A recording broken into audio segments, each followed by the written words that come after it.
Essa história se passa em São Paulo, em 1940.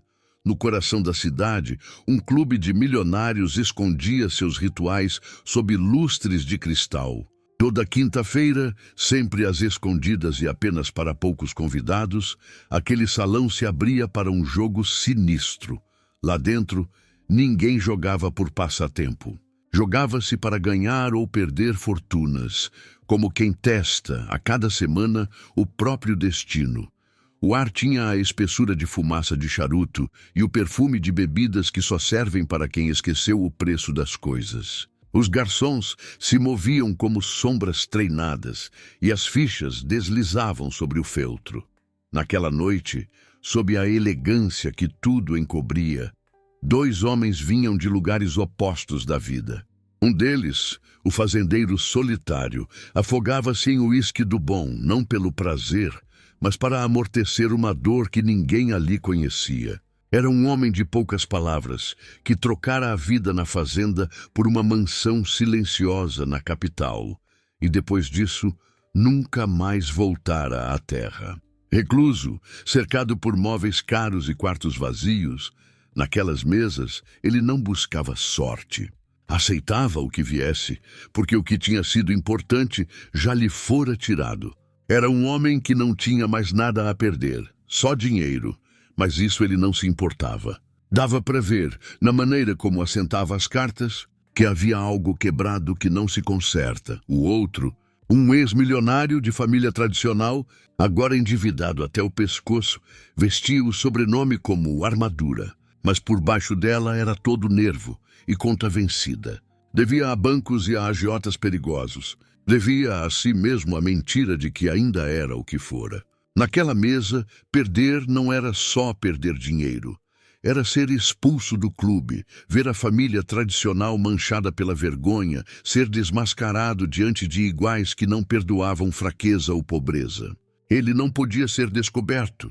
Não podia deixar que soubessem que estava falido, que já não tinha mais o que vender sem ferir de morte o último pedaço da herança. As cartas correram, as taças se encostaram, e a noite resolveu criar confusão. O homem que não se importava em perder mais nada, ganhava tudo. O outro, que precisava desesperadamente ganhar, afundava mais a cada rodada. As fichas do fazendeiro cresciam em pequenos montes discretos. Do outro lado, as mãos do endividado iam minguando de possibilidades, o rosto afinando, a esperança feito vela ao vento. Em volta, outros jogadores apostavam alto, riam baixo, mas aquela mesa puxava toda a atenção do salão como se o resto tivesse saído de foco. Os convidados se reuniam em volta, vendo as fortunas que estavam sendo apostadas e perdidas. Foi quando a mesa chegou ao limite e o endividado encarou o vazio. Sem alternativa, chamou a esposa com um gesto seco, quase sem olhar. Pediu que ela tirasse os brincos. Ela obedeceu, calada e ainda atônita, como quem não entende que a própria presença vira moeda. Ele apostou os brincos de diamante e perdeu. Na próxima rodada, ele disse para ela tirar o colar de pérolas e jogou ele na mesa, apostou. O destino ria e ele perdeu o colar. E o fazendeiro solitário ganhou mais uma rodada. Já estava incomodado de estar ganhando aquelas joias e vendo o rosto daquela mulher ficar cada vez mais triste. Mas o viciado no jogo não consegue parar. E já tonto de desespero, mandou a esposa tirar os anéis, um por um, e foi apostando cada jóia como quem joga fora, a cada vez mais um pedaço de dignidade. Perdeu todos, um por um, rodada por rodada.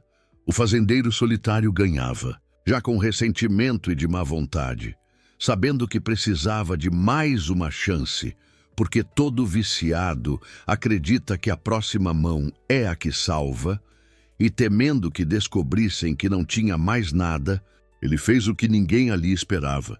Embora todos soubessem que naquele lugar quase tudo já fora apostado. Cavalos, carros, casas.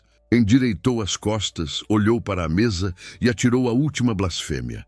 Apostava a própria esposa. 1 mês com a minha mulher para fazer o que quiser com ela. A sala inteira ficou em choque, sem saber por um instante se aquilo estava realmente acontecendo. A esposa levou a mão à boca, os olhos arregalados, o rosto num espanto que queimava. Os demais, milionários acostumados à obscenidade do excesso, não discutiram. Aquilo que em qualquer lugar seria impossível, ali cabia nas dobras da regra não escrita. Para aquele tipo de gente não havia limite. O fazendeiro, porém, não aceitou. Empurrou a cadeira para trás, a madeira rangendo no silêncio, e com a voz grave disse que se recusava, que aquela aposta ele não jogaria. Tentou se levantar para sair, mas naquela sala havia uma única lei. Ninguém sai até o jogo acabar, e o jogo só acaba às 6 da manhã, ou quando todos concordam. Ele era um homem de palavra. E palavra ali pesava como chumbo. O endividado, aceso por dentro, insistiu. Apostei minha mulher. Agora você vai ter que apostar também. E a cobiça dos outros falou mais alto do que qualquer pudor. Notas, joias, cheques foram surgindo na mesa, atraídos pela possibilidade de possuir. Por um mês inteiro, uma mulher linda e deslumbrante, que agora chorava em silêncio, esmagada pela situação. Cercado pela regra e pela honra de não quebrá-la, o fazendeiro foi obrigado a seguir no jogo. As cartas voltaram a girar, e o destino, implacável, assentou as mãos na mesa. Ele ganhou de novo. O endividado mordeu a própria urgência e, já inteiro tomado pelo vício, subiu à aposta. 2 meses com a minha mulher. Nova rodada de cartas. Bebidas que queimavam garganta abaixo e a tensão aumentando como corda esticada. O fazendeiro venceu outra vez. Desesperado, o homem fez a última aposta, a mais absurda, a que atravessou o salão como um tiro seco. 6 meses com a minha esposa por $1 milhão. Naquela época, 1 milhão era uma montanha de dinheiro. Ninguém podia desistir, as cartas foram dadas e a sala prendeu o fôlego até doer. Quando o baralho abriu seu veredito, estava decidido. Ele perdeu 6 meses com a esposa e o fazendeiro solitário ganhou outra vez, mais uma vez. Para desespero do marido e para amargura dos outros jogadores. A mulher, em choque, atravessou a indignação e chegou ao choro. Mas os sinais nítidos da violência de todo dia, marcas invisíveis que só quem convive sabe ler, a empurraram para o silêncio. Chorou com o corpo inteiro. O fazendeiro então disse, duro e curto, agora chega. Os outros, que até ali brincavam de ser deuses sobre o destino alheio, desmontaram. O que era clima de cassino virou velório. Ninguém sabia onde pôr as mãos, ninguém sabia o que dizer. O marido endividado, finalmente, pareceu compreender o abismo que cavara. Ficou em choque, imóvel, a embriaguez secando, o arrependimento virando pedra. O gerente, tentando impedir que o pior viesse, aproximou-se com a urgência polida de quem manda sem ofender. Era melhor encerrar a noite. Disseram que alguém tinha chamado a polícia e, embora todos soubessem que a polícia não teria coragem de atravessar aquela porta, era a desculpa certa para esvaziar o salão antes que alguma tragédia completasse o quadro. A sala foi se desfazendo em passos e portas, até restarem apenas 3. O fazendeiro, a esposa e o homem abatido diante deles. Foi então que o fazendeiro, que ganhava tudo, disse que não precisava. Falou que não queria levá-la, que devolveria as joias e iria embora sozinho. Queria pôr um ponto final onde já havia ruínas demais. O marido, que estava calado e imóvel, encheu-se de fúria, como se tivessem cuspido na sua honra. Você vai levar por bem ou por mal. Eu não retiro palavra. Aposta é aposta. O fazendeiro repetiu que devolveria tudo e sairia sem ela. A mulher, com o rosto lavado de lágrimas, falou. A voz veio baixa, mas inteira. Não, você não vai devolver nada. Você vai ficar com as joias e vai me levar embora. Ela tinha entendido, com a rapidez de quem vê a própria vida por um fio, que aquela era a chance de sair de casa viva, de escapar dos abusos que a consumiam, das noites em que ele levava homens para dentro do quarto e deixava que fizessem de tudo com ela enquanto observava. Os nervos na sala estavam à flor da pele. Qualquer palavra a mais quebraria alguma coisa que não daria para colar. A tensão estava prestes a explodir. O gerente reapareceu tenso. Insistiu que precisavam ir, que era o melhor a fazer. Era um pedido e um aviso. A mulher então pegou o fazendeiro pela mão e disse com a coragem recém-nascida e uma dor antiga sustentando cada sílaba: "Agora eu sou sua por 6 meses. Me leve embora e faça comigo o que quiser." O marido, encharcado de bebida e amargura, gritou quando os viu saindo de mãos dadas: "Se em 6 meses, a partir de hoje, você não estiver de volta em casa, eu vou atrás de você, nem que tenha que ir ao inferno e matar o diabo." A frase ficou pendurada no ar, pesada como maldição. O fazendeiro pensou consigo, sem mover um músculo: "Se você soubesse que eu sou pior que o diabo, não teria dito isso." E assim, o fazendeiro solitário levou embora a mulher do outro, as joias e a fortuna que vencera, e também levou, sem perceber, a promessa de uma vingança que ainda teria nome e rosto. Deixou para trás a solidão e o silêncio, que eram tudo o que tinha para amainar sua dor. 2 almas feridas entraram num carro que não levava 2 pessoas há anos, e o motor, ao pegar, soou como um coração voltando a bater em alguém que jurava não sentir mais nada. O caminho foi em silêncio. Eles seguiam para um futuro que não sabiam o que era, com um prazo para acabar: 6 meses. A vida nunca mais seria a mesma, e eles não tinham ideia do que iria acontecer. O carro deslizou pela Avenida Paulista quase vazia, embalado pelo ronco grave do motor antigo. A cidade, naquela hora, tinha um silêncio diferente, interrompido apenas por passos soltos de quem não tinha mais para onde ir. Lúcia, encolhida no banco de couro, chorava baixo como quem não queria ser ouvida. Bento mantinha os olhos fixos no asfalto, mãos firmes no volante, o rosto duro como pedra. Não havia ternura em sua expressão. Havia apenas o silêncio de um homem, acostumado a carregar sozinho o peso do mundo. Ao atravessarem os portões de ferro da mansão, ela percebeu que estava entrando em um lugar tão solitário quanto a vida que deixava para trás. O casarão, cercado por jardins descuidados, tinha a imponência de um palácio e o abandono de um túmulo. As janelas estavam fechadas, as cortinas pesadas. A cada passo dentro da casa, o eco denunciava que há muito tempo ninguém dividia aquele espaço. Não havia risadas, não havia vozes de crianças correndo. Apenas móveis caros, quadros empoeirados e garrafas vazias em alguns cantos, lembranças de noites que o uísque tentara apagar. Bento não disse nada. Mostrou-lhe o quarto de hóspedes no andar de cima. Um cômodo amplo, mas frio, com lençóis que cheiravam a guardado. Colocou a chave sobre a cômoda e saiu sem olhar para trás. Lúcia, ainda trêmula, deixou-se cair na cama. Chorou até a exaustão. Pela primeira vez, o choro não trazia medo do que ouviria na sequência, nem passos pesados vindo pelo corredor. Era um choro de alívio confuso, misturado ao terror de não saber o que seria de sua vida dali em diante. Na manhã seguinte, a casa parecia outra. A luz entrou pelas frestas das cortinas e revelou o tamanho da solidão daquele lugar.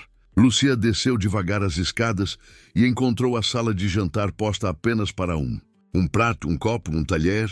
Bento já estava sentado, tomando café amargo, o olhar fixo em um jornal que não lia de verdade. Ela parou na porta sem coragem de se aproximar. Ele apenas levantou os olhos por um instante, fez um gesto curto para a cadeira à sua frente e voltou a mergulhar no silêncio. Não trocou palavras. Foram assim os primeiros dias. 2 estranhos convivendo sob o mesmo teto, cada um prisioneiro da própria história. Ela, acostumada ao grito, estranhava o silêncio.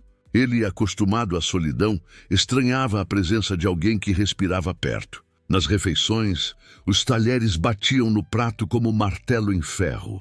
Nas noites, os corredores pareciam ainda mais longos com o som leve dos passos dela. Às vezes, cruzavam-se na sala e ele desviava o olhar, como se tivesse medo de ver nela o reflexo de algo que tentava esquecer. Mas havia detalhes que escapavam.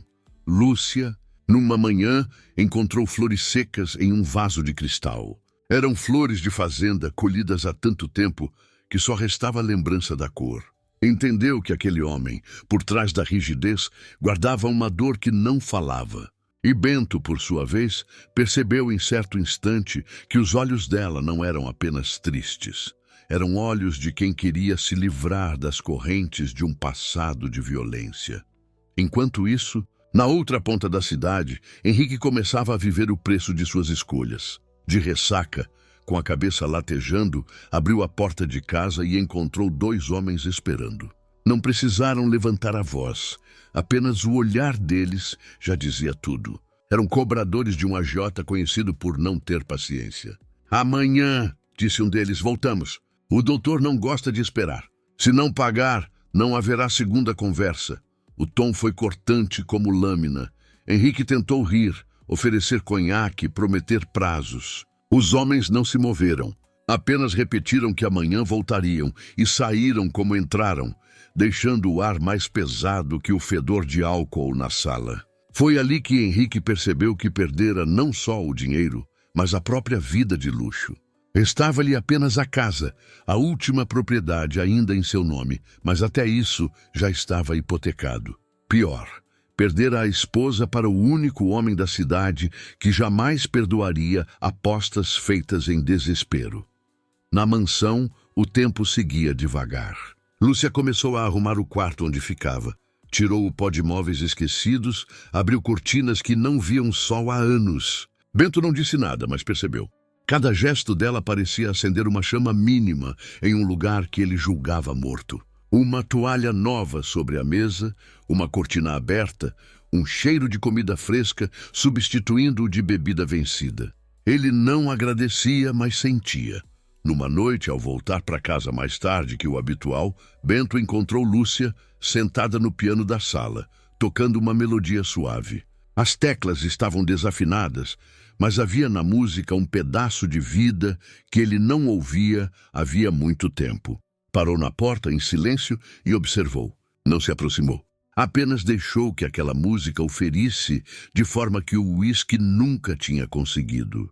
Lúcia percebeu a presença dele, interrompeu-se e se desculpou, pronta para ser repreendida. Mas ele apenas balançou a cabeça, como se dissesse para continuar.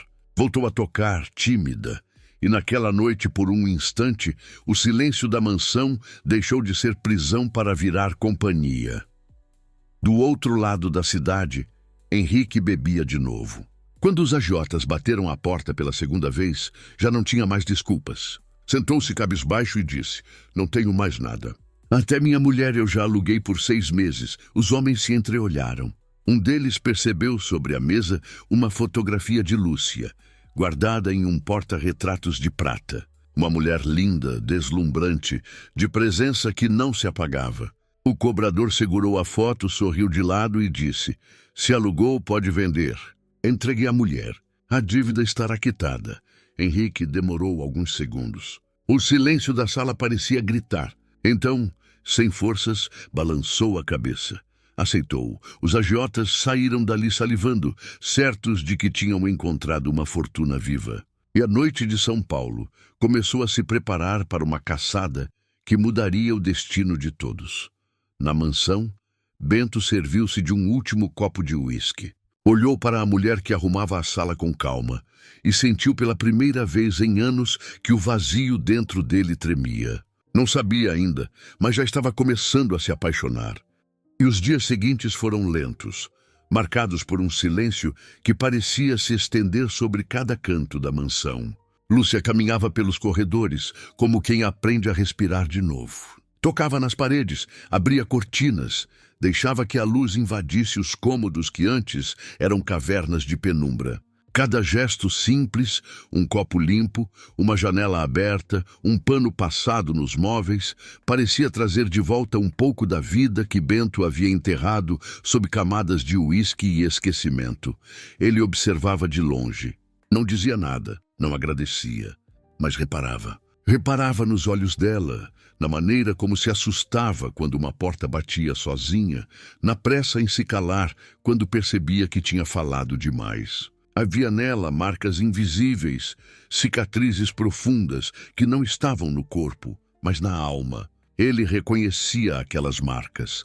Eram parecidas com as que carregava, mesmo que as origens fossem diferentes.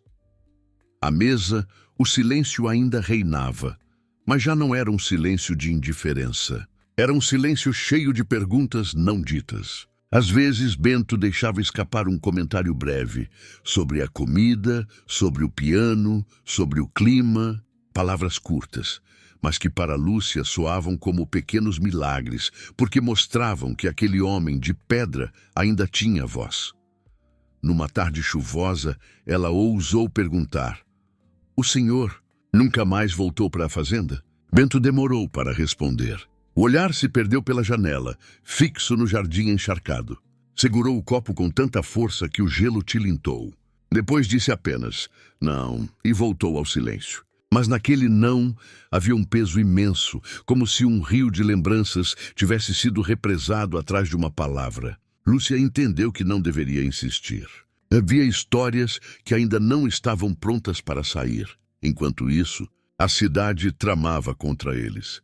Na sala escura de um armazém no Brás, Henrique, abatido e desesperado, entregava os restos da dignidade que ainda lhe sobravam.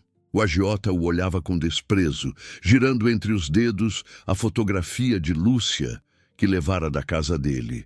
Uma imagem em preto e branco, mas que mostrava uma beleza impossível de ignorar.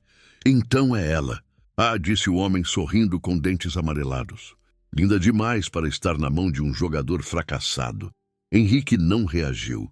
Já não tinha forças. Apenas abaixou a cabeça enquanto o agiota decretava: "Nós vamos buscar. E quando trouxermos, você não deve mais nada." Os capangas assentiram em silêncio, homens de olhar frio e mãos pesadas. Aquela noite, pela primeira vez, o nome de Bento Duarte foi escrito em uma lista que não perdoava. De volta à mansão, Lúcia começava a perceber detalhes que denunciavam quem realmente era o homem com quem agora convivia. Certo dia, ao entrar na biblioteca em busca de algo para ler, encontrou sobre a estante uma caixa de madeira fechada. Curiosa, abriu. Dentro havia medalhas antigas, um uniforme dobrado com precisão, fotografias de batalhões, rostos de homens jovens, firmes, ao lado de Bento em outra época. Um Bento mais forte, com um olhar de aço. Quando ele entrou na sala e a viu com a caixa aberta, seus olhos escureceram. Tomou a caixa de volta com um gesto rápido, quase brusco. "Isso não é para mexer", disse com a voz baixa, mas dura. Ela recuou, assustada. Pediu desculpas. Ele ficou imóvel por alguns segundos, respirando fundo, até que suavizou o tom. "Não, não é culpa sua. Só não gosto de lembrar", e saiu da sala. Naquela noite, Lúcia não conseguiu dormir. Ficou pensando naquelas medalhas nas fotos. Quem era de verdade aquele homem com quem agora partilhava dias? Um fazendeiro solitário? Ou alguém com um passado que a cidade desconhecia? Do lado de fora, a resposta já se movia. 2 carros pretos estacionaram na esquina da rua. Homens em silêncio observando a mansão de longe. Um deles riscou um fósforo, acendeu um cigarro e disse: "É aqui. Amanhã vamos entrar." Mas do outro lado daquelas paredes, Bento ainda não sabia que a guerra que passara anos tentando esquecer estava prestes a bater novamente à sua porta.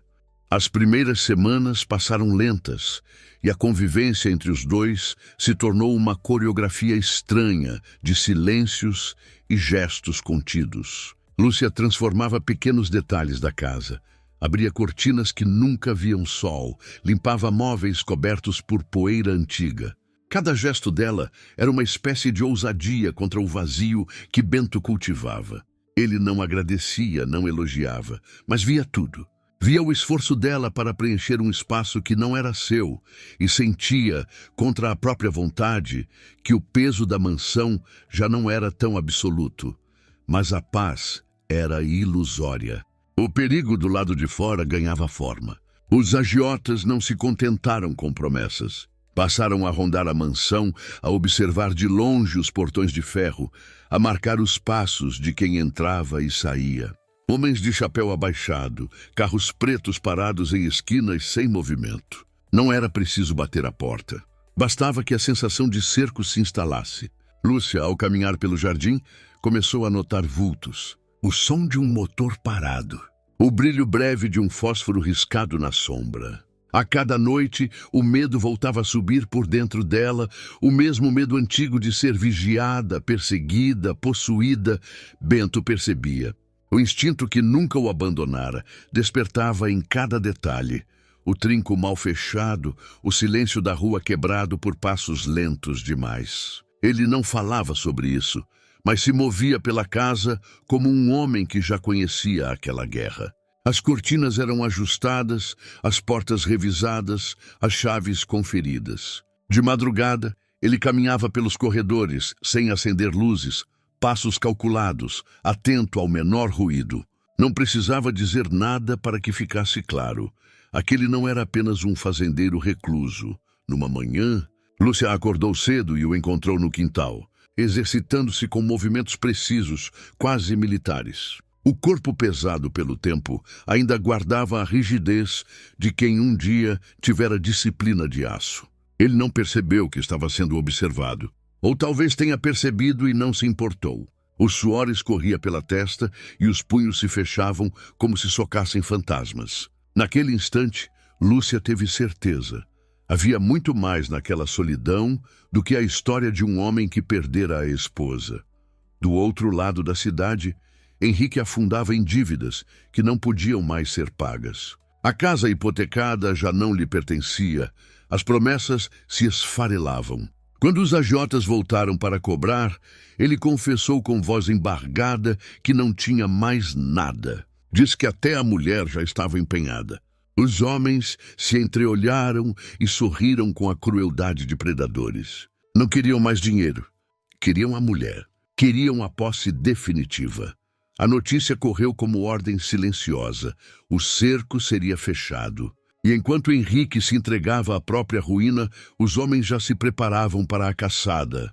Na mansão, Lúcia tentava acreditar que finalmente encontraram um abrigo, mas o coração lhe dizia outra coisa. O silêncio de Bento não era apenas luto, era vigilância.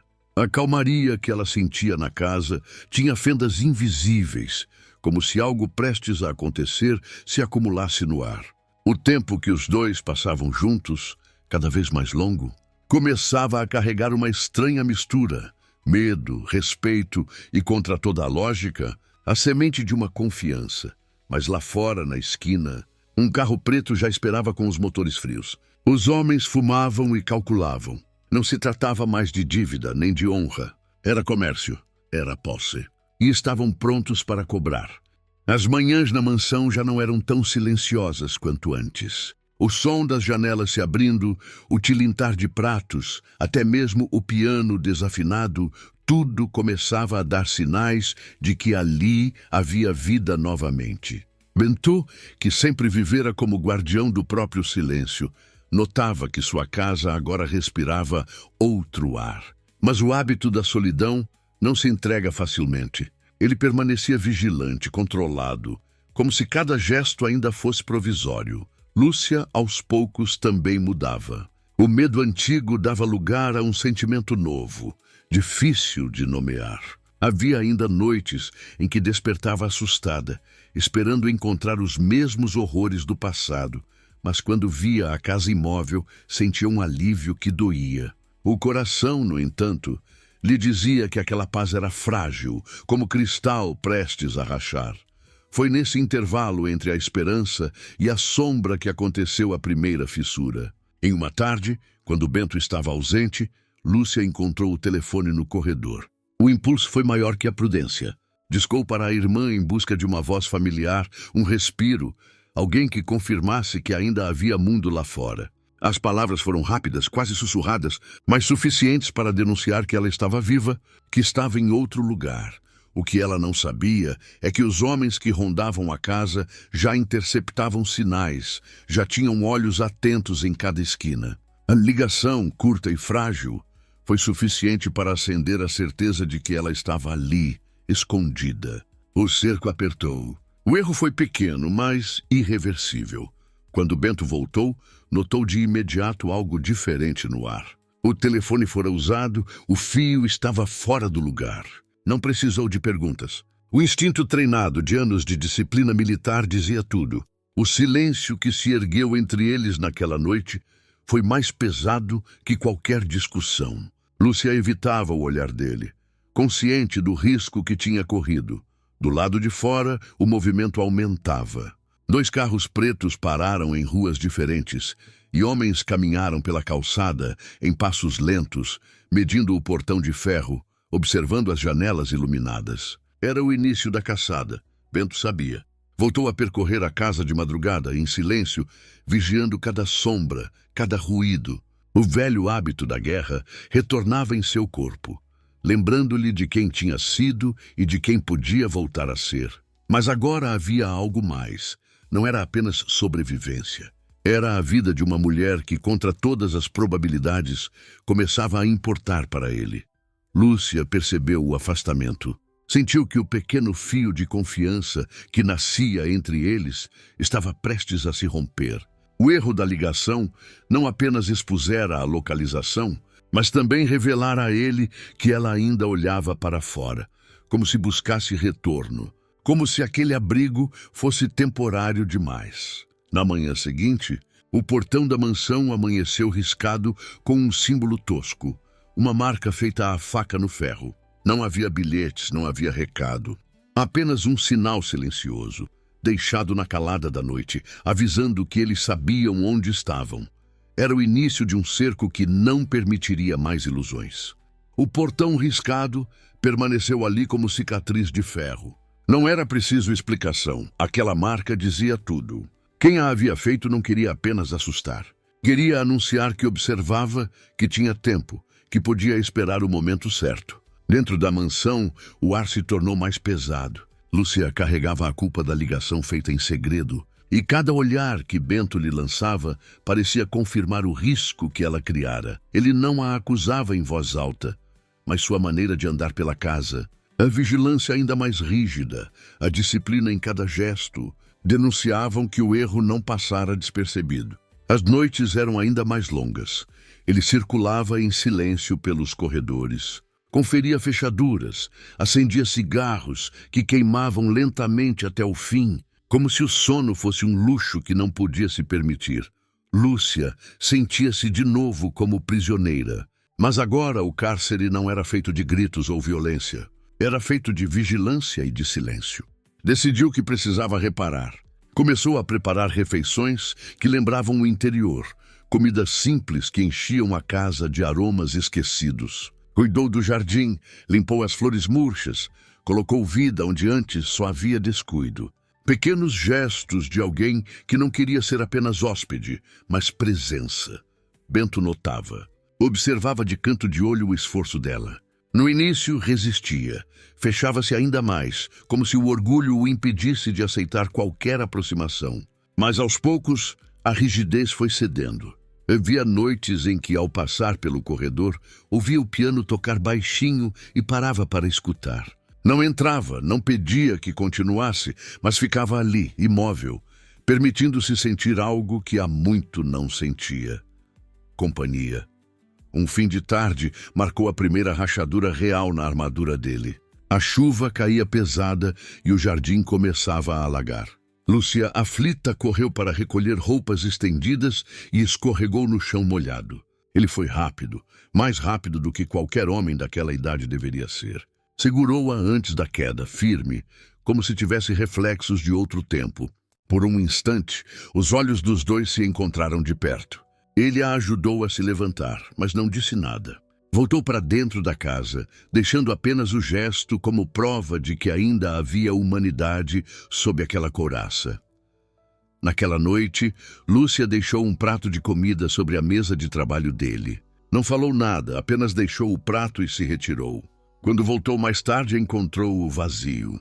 Pela primeira vez, ele aceitara algo que vinha dela sem rejeitar. Era um detalhe mínimo. Mas para os dois tinha o peso de um tratado silencioso.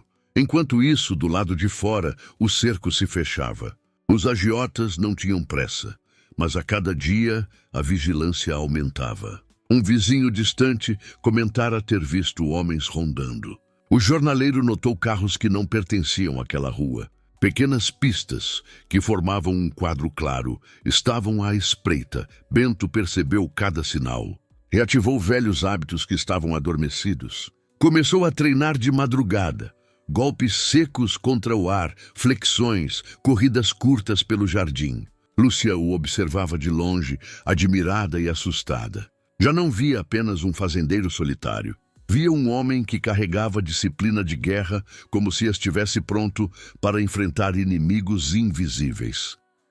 Na solidão de seu quarto, Lúcia entendeu que, de algum modo, começava a confiar nele. Mais do que isso, começava a sentir algo que jamais esperara sentir por outro homem. E era justamente esse sentimento novo e confuso que a fazia ter medo. No silêncio daquela noite, enquanto os carros pretos aguardavam a hora certa de se mover, Bento tomou consciência de que o peso que carregava no peito já não era apenas luto, era também responsabilidade. Ele não sabia ainda como nem quando, mas se tivesse que lutar, lutaria. A noite caiu pesada sobre São Paulo. Do lado de fora da mansão, o vento fazia os galhos estalar, mas não era só a natureza que rondava. Havia olhos na escuridão. Carros parados à distância, motores desligados, homens fumando em silêncio. Esperavam apenas o momento certo. A dívida já não era dívida, era um negócio. E o preço era uma mulher. Lá dentro, Lúcia caminhava inquieta pelos corredores. O piano estava fechado, os quartos arrumados, mas nada parecia acalmar a sensação de que algo se aproximava. Era como se o ar estivesse mais denso, como se a casa respirasse em alerta. Bento também sentia. Não precisava de sinais evidentes para perceber. Bastava o silêncio diferente da rua, o modo como os cachorros vizinhos latiam sem parar, o vento que parecia carregar passos escondidos. O instinto que nunca o abandonara se acendeu. Ele caminhava pela casa como sentinela, conferindo portas e janelas, testando os trincos, examinando os arredores com os olhos treinados de quem já viveu sob risco. Não era paranoia, era método. Cada sombra, cada som era registrado e classificado. Quando subiu a escada e viu Lúcia parada no corredor, trêmula, percebeu que o medo dela não era apenas lembrança do passado. Era o presente que se aproximava. Foi pouco depois da meia-noite que a primeira tentativa aconteceu. Um estalo seco no portão. Depois, o som metálico de ferro sendo forçado. Não havia dúvida, estavam entrando. Lúcia recuou instintivamente para dentro do quarto, enquanto Bento apagava as luzes da casa com movimentos rápidos, um a um, até mergulhar tudo na escuridão. Não acendeu velas, não fez barulho. Apenas retirou de uma gaveta escondida um revólver pesado, guardado há anos, limpo e carregado, como se sempre esperasse aquele dia. O som dos passos no jardim se multiplicava. Homens escalando o muro, outros arrombando a porta dos fundos. A mansão, que durante tanto tempo fora cova de silêncios, agora se tornava palco de guerra. Bento se movia com calma assustadora. Não havia pressa, não havia pânico. Era como se cada gesto já tivesse sido ensaiado 1000 vezes. Quando a primeira porta se abriu com violência, ele já estava posicionado. Um dos homens entrou, iluminando o salão com a chama de um fósforo. Antes que pudesse dar o segundo passo, o som seco de um soco cortou a noite. O corpo caiu, inerte, sem chance de reação. Lúcia, escondida atrás da porta, levou a mão à boca para não gritar. O que via não era um fazendeiro cansado. Era um soldado em estado puro, preciso, implacável. Os outros invadiram em sequência, confiantes na vantagem do número.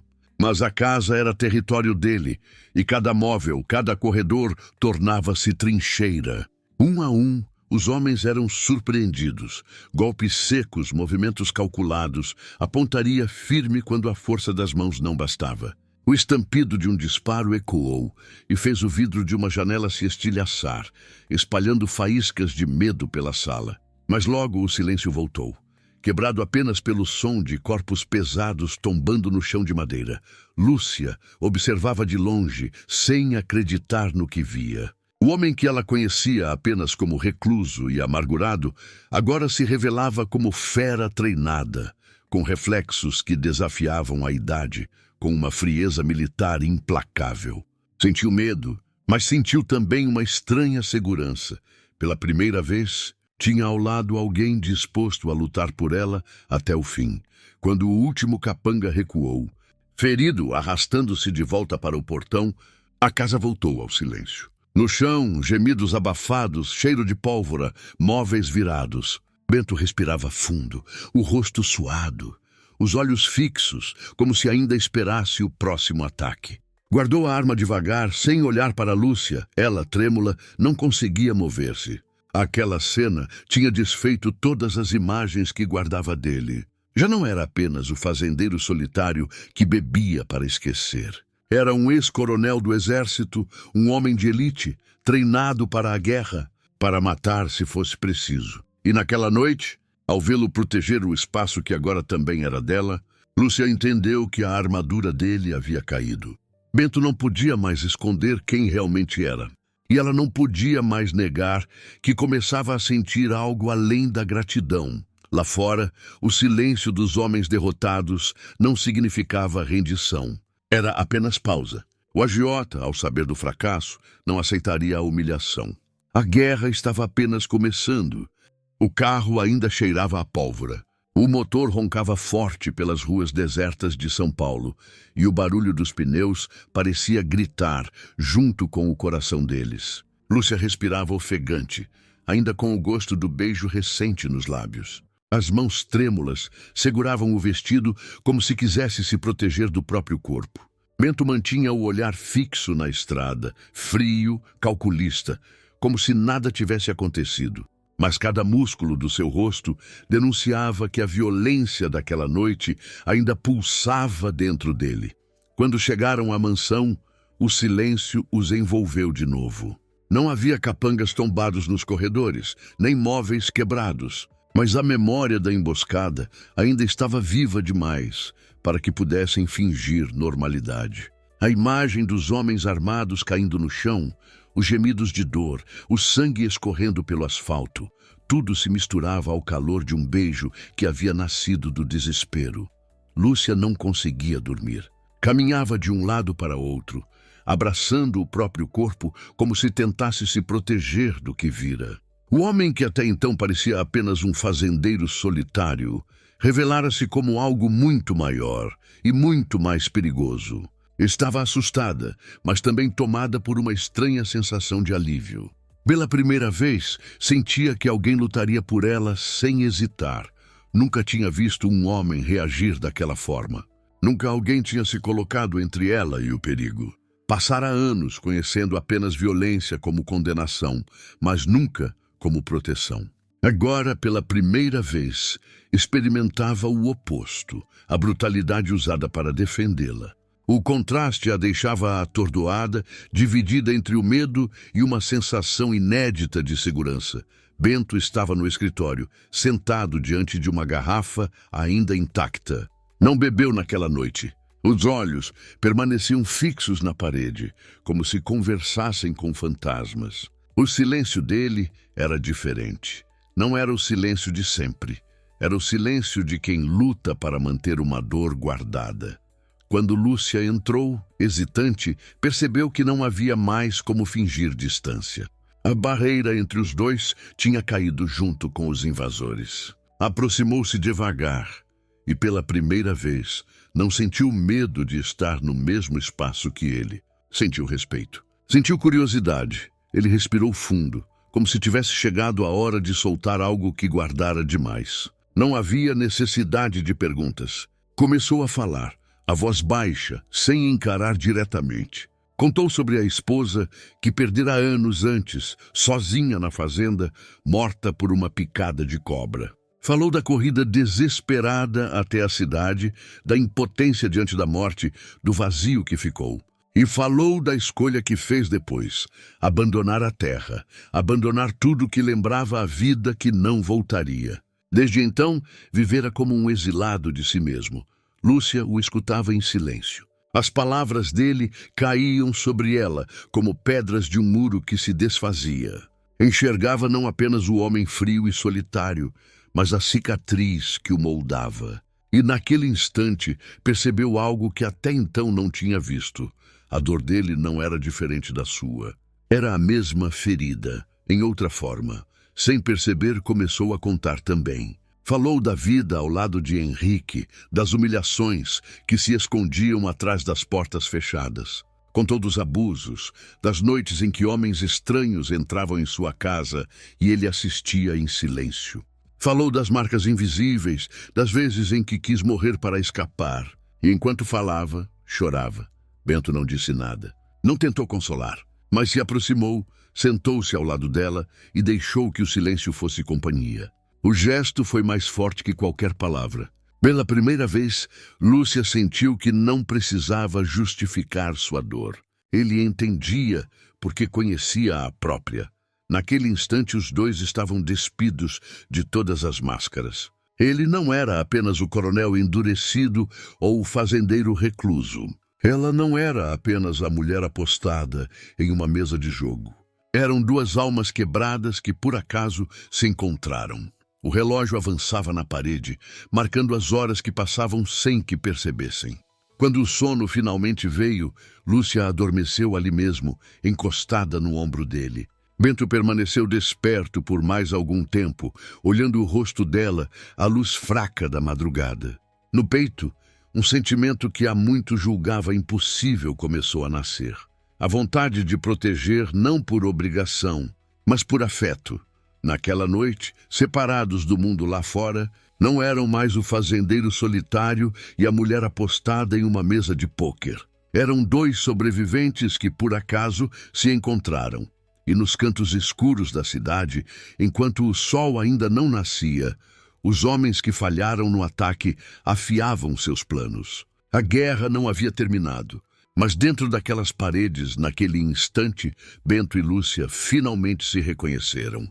O amanhecer chegou devagar, derramando luz sobre a mansão, como se o dia hesitasse em romper o peso da noite anterior. O silêncio era espesso, mas diferente.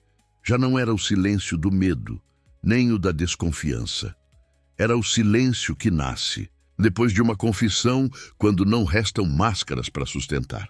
Lúcia despertou ainda encostada no ombro de Bento. O corpo dela se mexeu devagar, como se temesse acordá-lo, mas ele já estava desperto há muito tempo, imóvel, como se não quisesse quebrar aquele instante. Havia algo de sagrado no simples fato de ter outra mulher adormecida ao seu lado, algo que ele não experimentava desde a morte da esposa. Quando ela abriu os olhos e o encontrou tão próximo, não recuou. Pela primeira vez, não havia medo. Apenas a estranheza de uma paz que não conhecia. Ele desviou o olhar, constrangido, mas não se levantou. Permaneceu com ela. O dia avançou em pequenos gestos que pareciam ensaiados. Ela preparou o café da manhã e ele aceitou sem resistência. Sentaram-se frente a frente à mesa e a ausência de palavras já não era um muro, mas uma ponte silenciosa.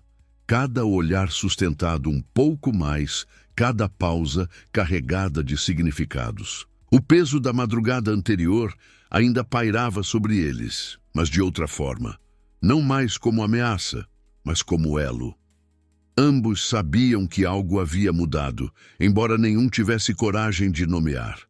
À tarde, a chuva fina voltou a cair, batendo contra os vidros da sala. Lúcia se aproximou do piano e deixou os dedos percorrerem as teclas com hesitação. A melodia, simples e desafinada, encheu o espaço com uma doçura que contrastava com as marcas da luta ainda espalhadas pela casa.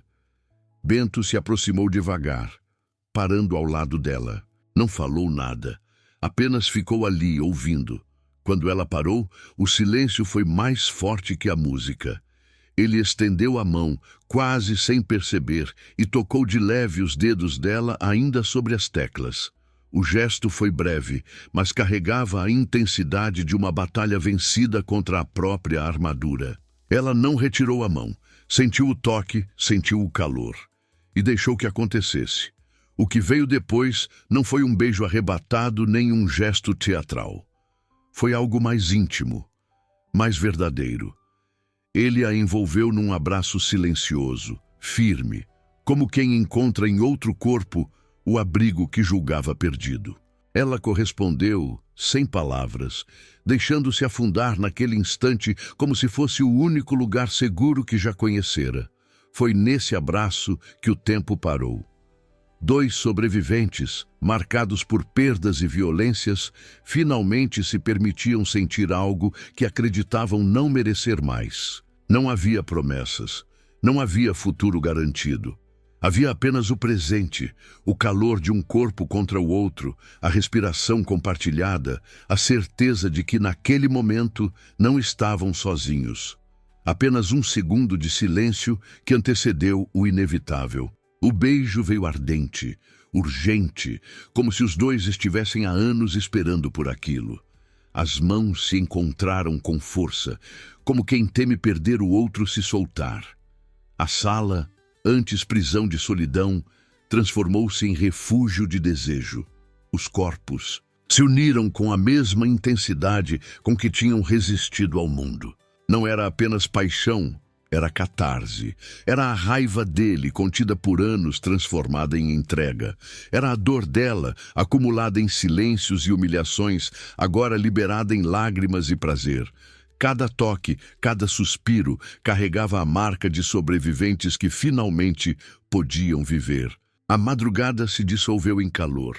O som da chuva batendo nos vidros se misturava à respiração ofegante, às batidas dos corações, ao ranger dos móveis.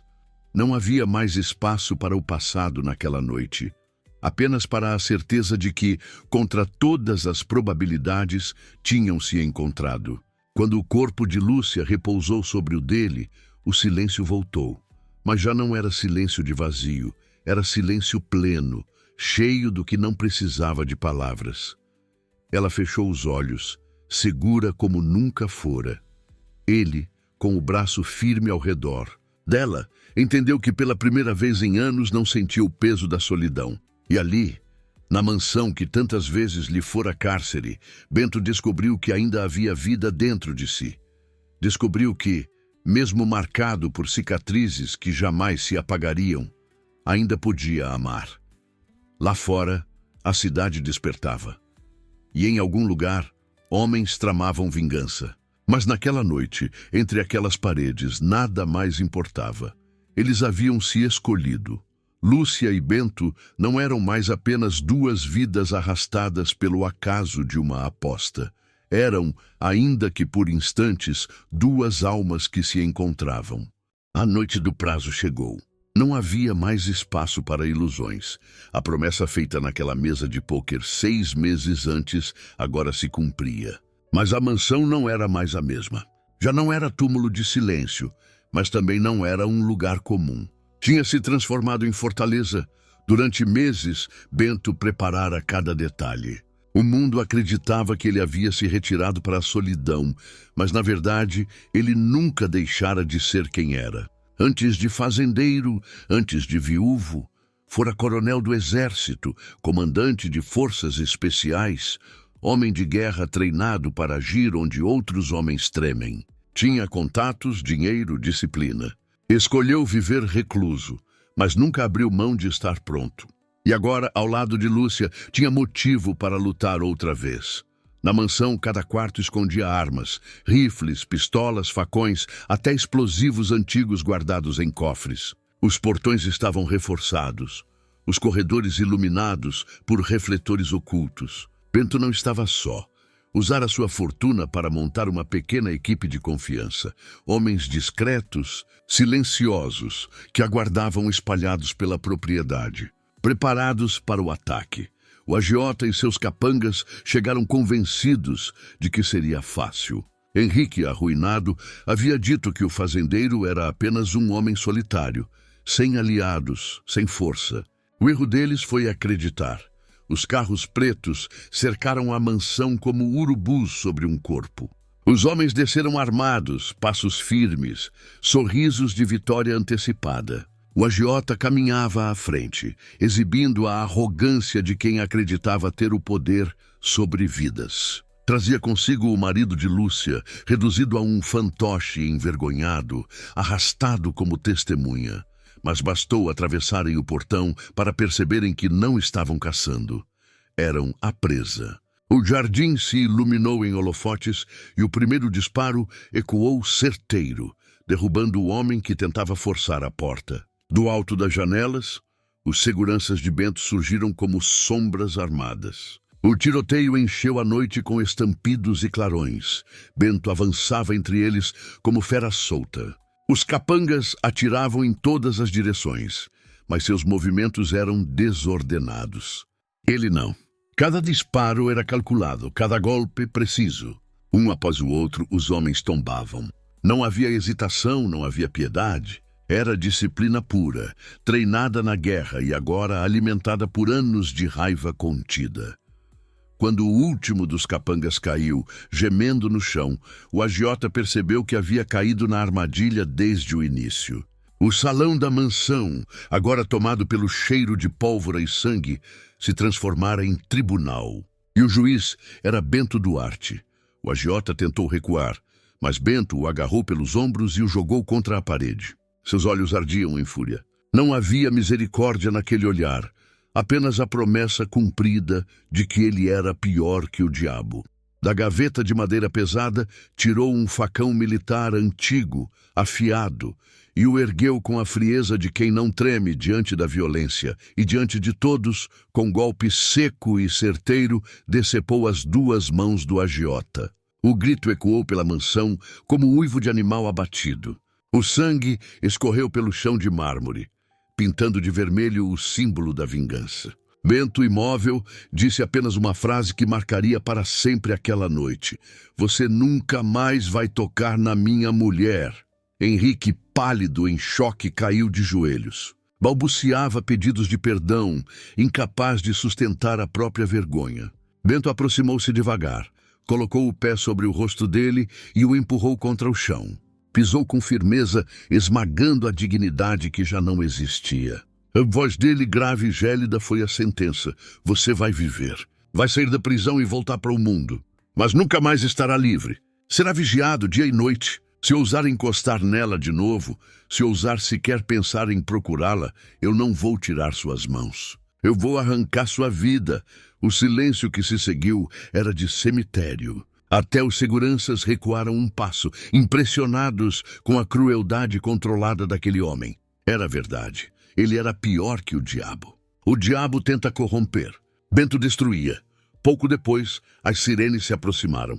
A polícia, que tantas vezes fechara os olhos para os excessos dos ricos, não pôde ignorar o massacre. Encontraram o salão coberto de corpos, o agiota mutilado, Henrique humilhado no chão.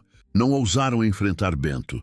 Prenderam o marido e o agiota, levaram os restos da noite em silêncio, fingindo não ver o que sabiam ser justiça de outra ordem.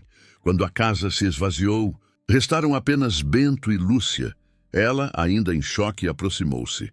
Não disse nada. Apenas segurou a mão dele, agora manchada de sangue, e não a soltou. Naquele gesto estava a verdade de tudo. A aposta tinha acabado, mas a escolha era dela. E ela escolhia ficar. A madrugada se dissipava quando o último carro da polícia deixou a mansão. O silêncio voltou a ocupar os corredores, mas já não era o mesmo silêncio de antes. Não era o silêncio de um túmulo, nem o silêncio de um homem condenado à solidão. Era o silêncio pesado de uma batalha vencida, o tipo de silêncio que carrega em si a respiração da vida retomada. O chão ainda guardava marcas de sangue. Os móveis carregavam cicatrizes da noite de violência, mas para Lúcia nada daquilo importava. Caminhou até a janela da sala, puxou a cortina e deixou que os primeiros raios de sol entrassem. A luz atravessou o ambiente destruído, iluminando as manchas, mas também revelando algo novo. A claridade sobrepujava a escuridão. Pela primeira vez, aquela casa deixava de ser prisão e se tornava lar. Bento permaneceu de pé, imóvel, observando. O corpo ainda estava coberto de suor e sangue, mas os olhos, antes endurecidos pela raiva, agora se suavizavam ao ver Lúcia diante da luz. Pensou no passado, na esposa morta, na fazenda abandonada, nas noites de uísque solitário. Pensou no peso que carregara por anos, acreditando que já não havia nada que pudesse devolver sentido à sua existência. E então percebeu que, sem pedir, a vida lhe havia devolvido uma chance. Atrás deles, o eco dos gritos do agiota e do choro covarde de Henrique ficaria para sempre. Um mutilado, outro preso, ambos destituídos de poder. O jogo deles havia acabado, mas o jogo da vida de Bento e Lúcia estava apenas começando. Ela se virou e olhou para ele. Não havia discurso, não havia promessa. Apenas um gesto simples, estendeu a mão. Ele, depois de anos se recusando a segurar qualquer outra mão, aceitou. E no instante em que seus dedos se encontraram, não foi posse, não foi contrato, não foi aposta. Foi escolha. Saíram juntos para o jardim, onde a grama ainda estava molhada de orvalho. O sol nascia devagar, tingindo o céu de dourado e vermelho. Era como se a cidade inteira testemunhasse um renascimento. Naquele momento, Bento entendeu o que significava a frase que carregava desde a noite da aposta. Se em 6 meses você não estiver de volta, vou até o inferno e mato o diabo. Henrique não sabia, mas o diabo já havia sido derrotado dentro dele mesmo. Bento tinha se tornado mais perigoso que o diabo não porque matava sem piedade, mas porque, mesmo carregando toda a dor e a violência de uma vida marcada por perdas, ainda era capaz de amar. E foi com esse pensamento que deixou a mansão para trás, caminhando de mãos dadas com Lúcia em direção ao portão aberto. O sol os envolvia como bênção tardia, e cada passo era um afastamento da escuridão e uma aproximação da vida que ambos julgavam perdida. A história deles não começara em um altar, nem em promessas de pureza, mas em uma mesa de pôquer manchada de vício e desespero. E ainda assim ali estavam, sobreviventes, escolhendo um ao outro, transformando ruína em esperança. O futuro era incerto, mas naquele amanhecer, o Brasil dos anos 40 via nascer algo que nem fortuna, nem violência, nem o próprio inferno poderiam apagar: a chance de recomeçar. O tempo passou, e a vida seguiu o curso que nenhum dos dois imaginava possível naquela noite sombria no Clube de São Paulo. A mansão, que fora prisão e fortaleza, foi vendida sem saudades. Bento não precisava mais de paredes frias para esconder sua dor. Ao lado de Lúcia, escolheu voltar para a terra que um dia abandonara, a fazenda onde vivera com a primeira esposa. Não foi fácil cruzar aqueles portões depois de tantos anos, mas ele não estava sozinho. E a presença de Lúcia transformava cada lembrança em recomeço. Onde antes havia silêncio, agora se ouviam risadas. Onde antes havia luto, agora floresciam passos de criança correndo pelo terreiro. Tiveram filhos, e a primeira menina recebeu o nome da esposa que Bento perdera na juventude.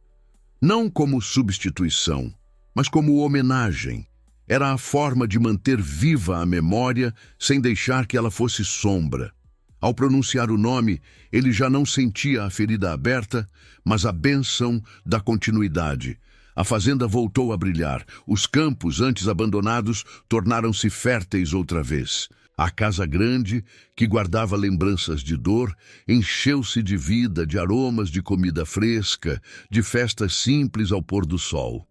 Bento, que durante tanto tempo escolhera a solidão, agora caminhava de mãos dadas com Lúcia, observando os filhos crescerem sob o mesmo céu que antes testemunhara apenas perdas. E assim, o homem que acreditava ser pior que o diabo, descobriu que no fim, a verdadeira vitória não estava nas batalhas vencidas, nem nas vinganças cumpridas, mas naquilo que o dinheiro, as armas e o poder jamais poderiam comprar: a paz de uma família. O tempo apagou os rastros de sangue, as ameaças e os gritos do passado.